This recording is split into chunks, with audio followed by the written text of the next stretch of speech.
There are some stories on the internet that just refuse to die, legends that burrow into your mind and won't let go. The Russian sleep experiment is definitely one of them. It's a tale of 5 test subjects, a mysterious gas, and a 15-day descent into madness that ends in absolute horror. For more than a decade, it's been passed around online, becoming a modern campfire story. But we've always told ourselves, it's just a story, and to be crystal clear, it is. The original Russian sleep experiment is a work of fiction that first popped up on a creepypasta wiki around 2010. There is zero historical evidence that any Soviet experiment like this ever happened. But what if it wasn't just a story? What if that core idea chemical that could get rid of the need for sleep was just too tempting for modern science to ignore? What if right now, in some top-secret lab, 5 volunteers have agreed to test a new gas, and the results are being live-streamed to the highest bidder? Forget the grainy black-and-white photos of the 1940s, picture this instead: a sterile, state-of-the-art containment lab, bankrolled by a shadowy private military contractor. The goal isn't just about keeping soldiers awake anymore. It's about creating the perfect, tireless operative, someone who can pilot a drone, analyze intelligence, or fight on the front lines for weeks without a single moment of rest. Militaries have been studying fatigue and using stimulants for decades, but completely eliminating sleep is still a dangerous and unknown frontier. In our hypothetical scenario, let's say a company called Somnus Dynamics has developed CEC-7, a cognitive enhancement compound. It's a gas designed to completely suppress the brain's need for sleep. Right now, there is no known technology or drug that can safely do this. The stimulants that exist today lead to serious health risks and a major decline in performance over time. CEC-7 is a fictional leap into the void. The subjects aren't political prisoners promised their freedom. They're 5 highly vetted volunteers, offered a life-changing amount of money. They've signed waivers thicker than novels, agreeing to a Phase 1 safety trial for a wakefulness-promoting compound. The lab is a sealed habitat where everything is monitored: HD cameras, biometric wearables tracking heart rates and stress levels, and an AI system analyzing their speech for any sign of psychological distress. For the first time, an experiment like this wouldn't just be hidden in secret files, it would be a product demonstration. Somewhere, in a secure virtual boardroom, military and intelligence officials are watching a live feed, ready to bid on the future of warfare.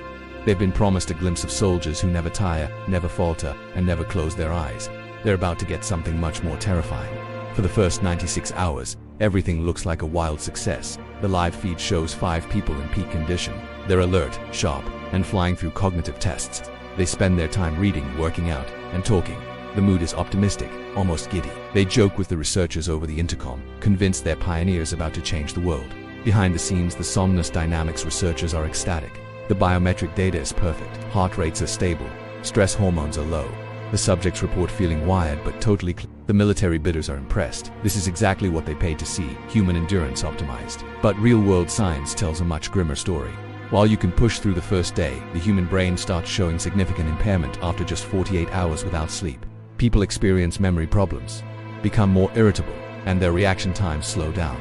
What the researchers and their clients are watching isn't the end of a biological need. It's just a delay of the inevitable collapse. The CEC-7 gas isn't removing the need for sleep. It's just silencing the brain's alarms while the building is quietly burning down. On the live stream from day 4, the first hint of something strange appears. The footage is still clean, but the timestamp in the corner is a constant, unnerving reminder of how long they've been awake. One subject, a former linguist named Elias, is seen just staring at his own reflection in a steel table. He doesn't move for 17 minutes. When a researcher asks what he's doing, he answers without looking up, just making sure he's still me. The AI logs it as an anomaly, but gives it a low priority. By day 5, the atmosphere inside the habitat has soured. The easy camaraderie is gone, replaced by a tense, prickly silence. Conversations are short, and the subjects avoid looking at each other or the cameras. They start whispering to themselves and into the microphones they once used to chat with the researchers. This tracks with what we know about real sleep deprivation, which can cause intense paranoia and auditory hallucinations. The live feed on day 9 is noticeably different. The image quality hasn't changed, but the content is deeply unsettling. The subjects are now isolated, each in their own corner of the room. One person rocks back and forth, over and over. Another traces invisible patterns on the walls with a shaking finger. Their speech, once clear, is now disorganized. Elias is whispering again, but this time his words are clearer.